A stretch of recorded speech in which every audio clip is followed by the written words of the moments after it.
is Rachitha. I make this webcomic called Sanitary Panels, which is a feminist webcomic that comments on society, culture, and politics.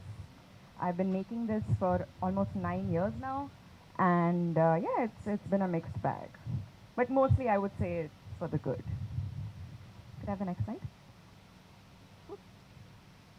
Okay, so content warning real quick for the next slide. So basically what I'm going to be talking about today is censorship. The topic suggested to me was comics that didn't see the light of the day. So I'm going to share instances of censorship that I've faced and fellow comic artists have faced during making their comics. So I'll give you a minute to read this.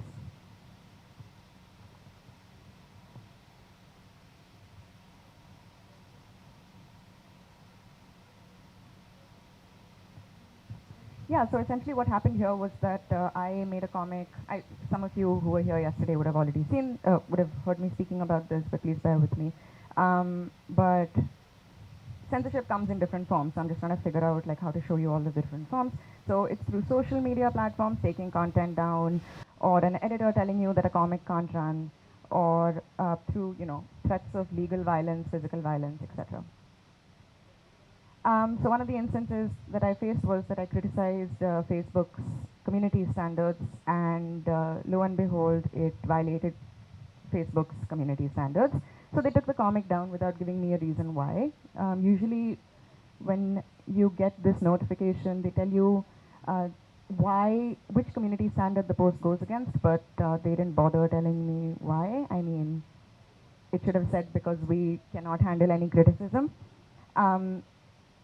And so I mobilized my followers, asked them to tag Facebook and Instagram, and eventually it got some media attention. Could I scroll down? Oh, whoops. All out of order. But that's fine. So it got some media attention, and it ended up, Facebook and Instagram ended up putting the comic back after a couple of hours of having it down. Another kind of censorship that happened with a fellow comic artist named Manjulji, whose comics are amazing. You should follow him on Instagram. But he was making comics, as was I, about the mishandling of the pandemic by the central government. And so his comics were taken down because the government sent Twitter a legal notice, and Twitter had to take it down. So I came out in support for him, and I made this comic. It's open to interpretation. It's really not. I kind of like to hit people on the head with my point. So in the past 9 years, we've seen a sharp rise in the takedown requests by the central government sent to social media. So one of my comics as well that was critical of the government, I think it might be, anyway, it might be at the end of the thing. But one of my comics that was critical of the government was taken down from Twitter as well. It wasn't posted by me, it was posted by someone I don't know. They had just copy-pasted my comic, and they got a legal notice from Twitter saying that they had to take their account down. And I found out about this only when I was researching the takedown requests. And apart from, so yeah, most takedown requests. Please scroll down, please. Thank you. So India is right up there, and then there's Russia and there's Turkey. So we send, or the government sends the maximum takedown requests of any country in the world. So much so, next slide please, that Twitter had to sue the Indian government or take them to court because they said it violates free speech. So this happened in 2022, early 2022, but now Elon Musk is in power, so who knows where that's going to go. The center has also set up a panel. Next slide, please. It's called the Grievance Appellate Committees, that is going to oversee content moderation. So this is like really serious, crazy amounts of dystopia happening. They're going to basically have control over what's going to be allowed to remain on social media platforms. So these things are worrying, and they show the extent to which the government is willing to go to carry out this kind of censorship. Another form of censorship is legal actions or threats of legal action. I don't need to give you examples for this. I briefly touched upon this yesterday, but could I have the next one, please? Um, but threats of legal action can come from both corporations. So Amul is famously known for being extremely litigious, and I personally know two comic artists who have received threats of defamation and having to cough up a lot of money. So I decided to make this comic because I thought if they send me a legal notice over a comic about Amul sending legal notices, it's going to be really funny. So I kind of was like, I hope I get a legal notice just so that they can, just so that it's the irony. Um, yeah. And could you scroll down? Yeah. So this is also another form of censorship is threats of violence. So anyone who speaks about politics on the internet is going to face this, or anyone who dissents on the internet is going to face this. I'm glad you can't actually read all of these because they're extremely colorful, targeted troll comments. And instead of, so I basically don't respond to trolls anymore because that's what they want. They want to get a rise out of you. And if you don't respond to them, it really pisses them off because it's like they're not relevant, you're not engaging with them.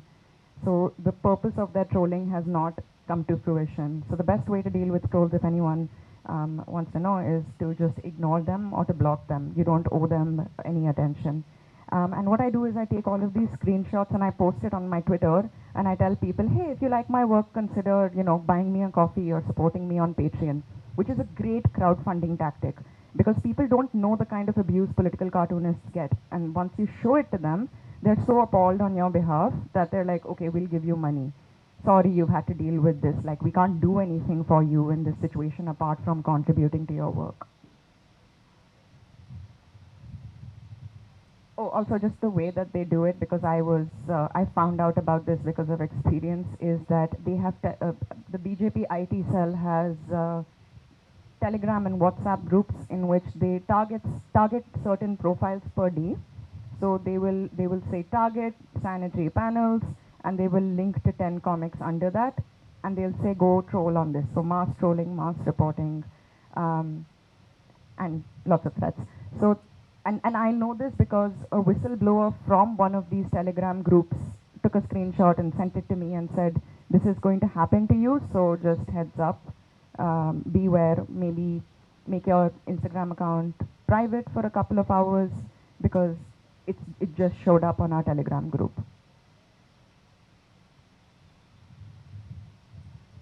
And yeah, so this is a very interesting concept for me, the idea of self-censorship. When I've spoken with journalists and other artists, there's always a question of, do you self-censor? Have you not made a certain comic? Have you censored yourself in this way on an issue that you otherwise would have spoken about? And to me, the word self in it kind of makes me feel icky, because if someone is threatening you with violence, physical violence, if someone is telling you that they will file a case against you, if someone is telling you that they will find you and kill your family, or if someone is doing that and you don't make a comic because of those threats, it's not self-censorship, it's just censorship. That is censorship. They are trying to silence you. So I don't like the word self in this, because it's like if a robber comes up to you with a knife and goes, give me all your money, and you give the money, it's not called self-robbery, right? I don't know if that analogy pans out, but the idea is that you're doing it under duress. So it is censorship, and us calling it self-censorship sort of puts the onus on the artist. So I just wanted to say that, and I also wanted to have a discussion after this, because I'm open to hearing different ideas about this. Speaking of censorship, so yeah, I don't know why I took a screenshot of Op India. It was really funny because they called me a leftist troll. And also, Op India is really smart with with the kind of visuals they use, because when they are talking about this, they'll have me with the least amount of clothes I have in a picture that is out in the public, juxtaposed with her looking very smart with spectacles and clothes. Look at this bimbo, and then look at that smart. Anyway, So I just put that example because Op India has given me many nicknames. Um, in my session yesterday, when I was introducing my work, I was asked to remove some of my comics. After the session happened, MBIFL apologized profusely and they said that it was a miscommunication and they didn't intend to censor my comics, which I appreciate. And they told me that I would be free to share whatever I wanted. So I'm going to share some of the slides that I was not able to share yesterday. Starting with my first ever comic. As you can see, I have a knack for art. It was my calling. I should have known from a very young age of 21. Can you imagine I made this when I was 21? But yeah, that was my first comic. And I made it in a diary and I took a picture of it. I still have it somewhere. Can you go to the next one?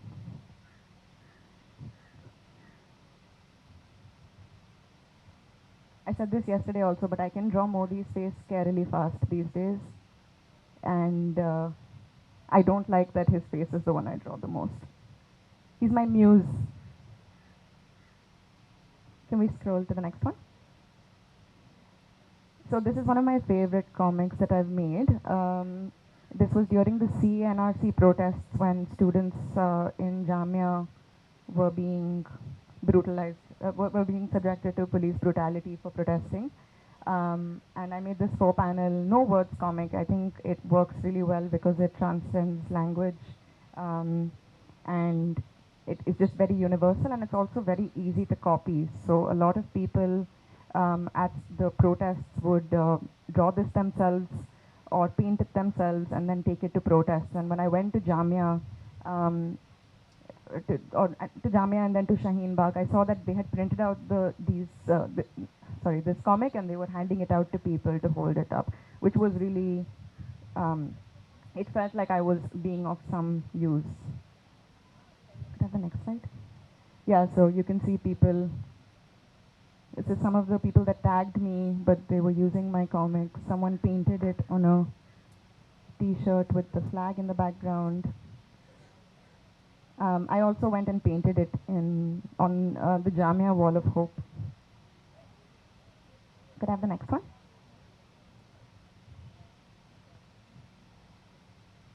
So, I mean, self-explanatory. That says scrap farm bills. I don't know if you can see that.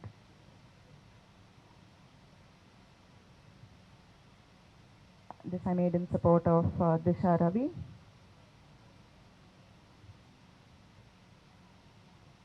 This was the comic that was taken down from Twitter.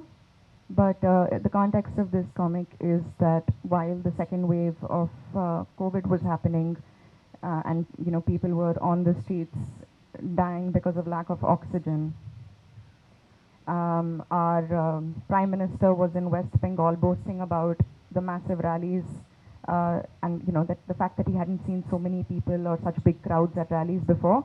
So it was not only was he not doing anything to help his countrymen and women and country people, but he was also proactively responsible for breaking COVID protocols and boasting about it and only solely focused on West Bengal elections. Didn't give a shit about what was happening around him. So that's my work, thank you. I wanted to keep this session short because I wanted it to be a discussion, so if there are thoughts or questions or anything you want to say, please feel free to. You can scan this QR code if you're interested in following my comic. It'll take you to my Instagram page. Yeah, thank you.